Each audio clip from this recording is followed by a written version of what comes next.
Just because there is a visible representation of blackness with neoliberal pursuits, it does not mean that other modes of working and organising are not occurring behind the scenes or outside of our immediate views of our smartphones or the latest book deals.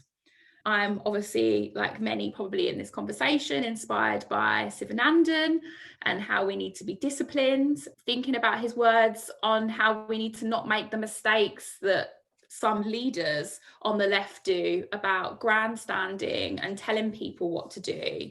So he reminds us that particularly in academia and research settings, that we're the fuel to the movements.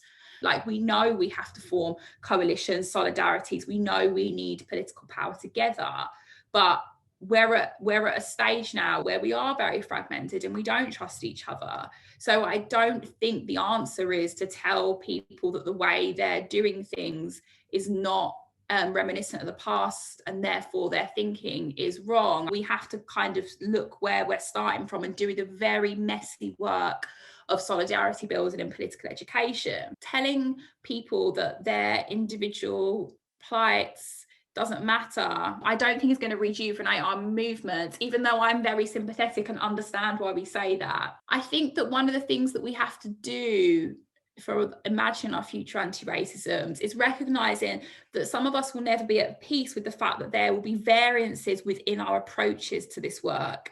And this is something that we must accept, but also build and learn from. This isn't about being an apologist for or accepting of hateful and harmful discourses or movements or apathy. And it's not about calling for civility or neoliberalism.